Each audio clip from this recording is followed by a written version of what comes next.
నమస్కారం. తీర్థయాత్ర కార్యక్రమానికి స్వాగతం. సర్వవ్యాప్తి అయిన శివుడికి ఆకారం ఉండదు. రూపం లేని స్థితి నుంచి సాంబమూర్తిగా దర్శనమిచ్చే ఆ రూపమే శివలింగం. తనంతట తానుగా అవతరించింది స్వయంభువు. అలా కొన్ని వేల సంవత్సరాల నుంచి స్వయంభువు లింగంగా ఆరాధింపబడుతూ శివుని నివాస స్థలంగా ఖ్యాతికెక్కిన మహామహిమాన్విత క్షేత్రం కైలాస పర్వతం. ఇవాల్టి తీర్థయాత్ర కార్యక్రమంలో కైలాస మానస సరోవర యాత్ర విశేషాలను వీక్షించి తరిద్దాం రండి.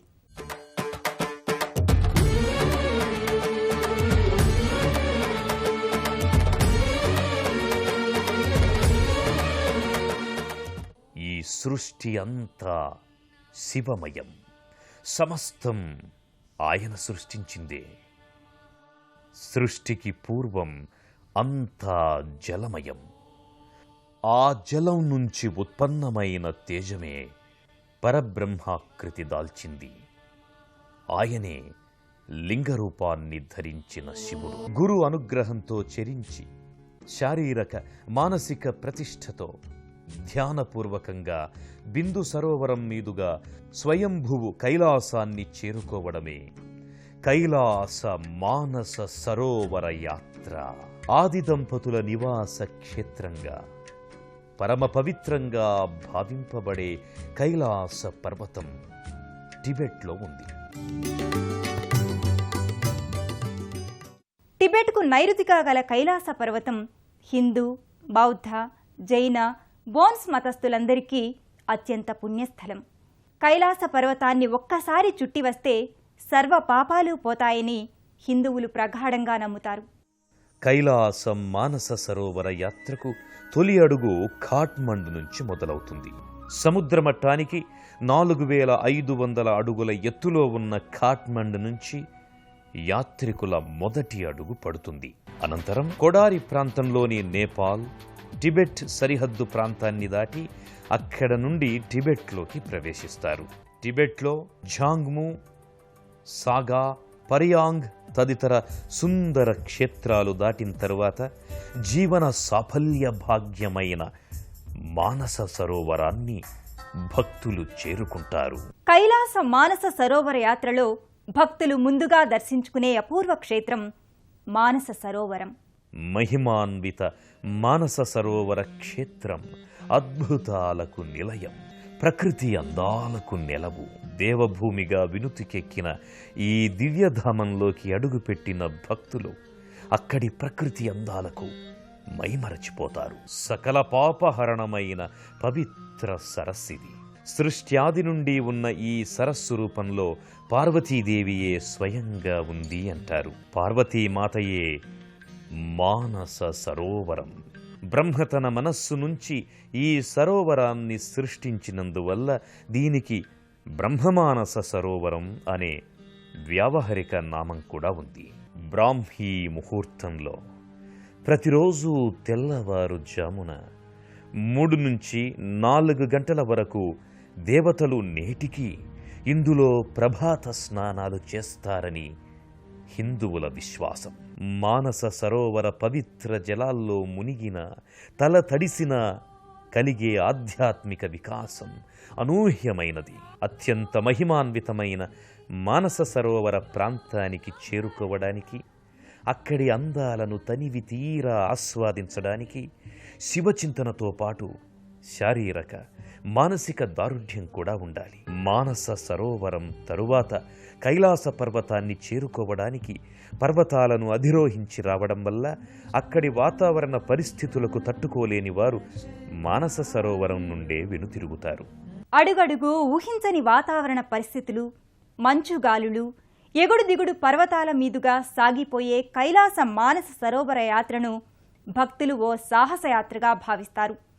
మానస సరోవరాన్ని దర్శించుకున్న భక్తులు అనంతరం షేర్ షాంగ్ వైపు కదిలిపోతారు.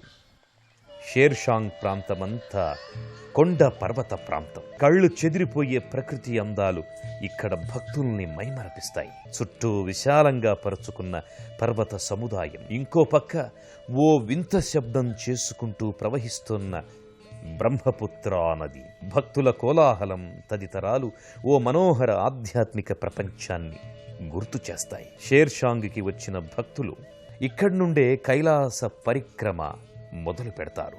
అందువల్ల పర్వతాలను అధిరోహించలేని వారు ఇక్కడ విధిగా గుర్రాల మీద ప్రయాణం చేస్తారు. పరిక్రమను నడక ద్వారా సాగించేవారు మాత్రం హర హర మహాదేవ శంభో శంకర సాంబశివ అంటూ నడకను కొనసాగిస్తారు. ఓ అద్భుత మనోహర క్షేత్రం ఈ కైలాస క్షేత్రం. సాక్షాత్తు మహాదేవుడే ఈ పర్వతాన్ని తన నివాసాన్ని చేసుకోవడానికి ఇదే కారణంగా తోస్తుంది. జేగురు వర్ణపు కొండలు.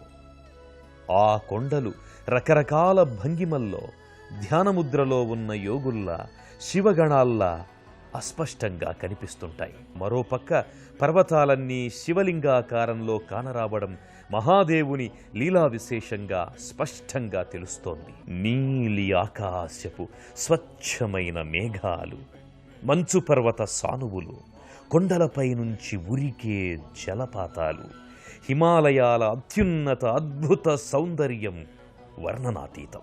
ఎగుడు దిగుడు పర్వత ప్రాంతం. ఈ ప్రాంతంలో ఆక్సిజన్ శాతం తక్కువగా ఉండడం వల్ల నడకను సాగించడానికి చాలా కష్టపడాలి. కొన్నిసార్లు ఊపిరందని పరిస్థితి. ఆ కారణంగా కైలాసగిరిని సందర్శించే వారందరూ ఆక్సిజన్ సిలిండర్లని తమ వెంట తీసుకుని వెళతారు. 9 కిలోమీటర్లు కొండ ప్రాంతాన్ని నడక ద్వారా చేరుకోవడానికి సుమారు 6 నుంచి 8 గంటల సమయం పడుతుంది. ఈ 8 గంటల ప్రయాణం తరువాత డేరాపుక్ ప్రాంతంలో భక్తులు సేదతీరుతారు. సాక్షాత్తు మహాదేవుడు తన పరివార గణంతో సహా కొలువైన మహామహిమాన్విత ధామం కైలాసగిరి. డేరాపుక్ ప్రాంతం నుంచి కైలాస పర్వత ఉత్తర దర్శనం అత్యంత సమీపంగా కానవస్తుంది. కైలాసగిరిని సుమేరు, సుషమ్న, హేమాద్రి, రత్నసాను, కార్మికాచల, అమరాద్రి, దేవపర్వత, ఘనపర్వత, రజతాద్రి, స్వయంభూ అని వ్యవహరిస్తారు. సకల సృష్టికి, సమస్త ప్రపంచానికి మూల కేంద్రం కైలాసం.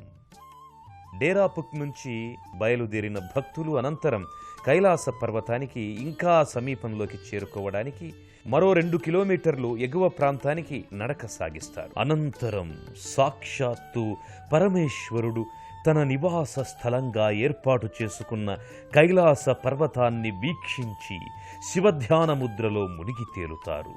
శంభో శివశంభో అంటూ అద్వితీయమైన అలౌకికమైన ఆనందానికి గురవుతారు. కైలాసగిరికి రత్నసాను అనే పేరుంది. తూర్పున స్ఫటికం, పడమర కెంపు, దక్షిణాన ఇంద్రనీలం, ఉత్తరాన బంగారం ఉంటాయి. దీనిని అధిరోహించడానికి ఎవ్వరికీ సాధ్యం కాదు. ఇతర పర్వతాలన్నీ జేగురు వర్ణంలో ఉంటే కైలాస పర్వతం మాత్రం మంచుతో దర్శనమిస్తుంది. ఈ పర్వతం మీద కొన్ని అస్పష్టమైన ఆకారాలు భక్తులకు దర్శనమిస్తాయి. అవి మనిషిలో అంతర్గతంగా దాగి ఉన్న గుణాలకి ప్రతీకగా చెబుతారు. కైలాస పర్వత ప్రాంతానికి చేరుకున్న భక్తులు కైలాసగిరిని దర్శించి అపూర్వమైన ఆధ్యాత్మిక అనుభూతికి లోనవుతారు. ఆనందంతో పాటలు పాడుతూ భజనలు చేస్తూ నృత్యం చేస్తారు. ఈ తంతు పూర్తయిన తరువాత సద్గురు జగ్గి వాసుదేవ్ ఆశీర్వచనాల కార్యక్రమం ప్రారంభమవుతుంది. కైలాస పర్వత ఆనందాన్ని స్వయంగా పొందడానికి ప్రతి భక్తునిలో శక్తిని ప్రసరింపచేస్తారు.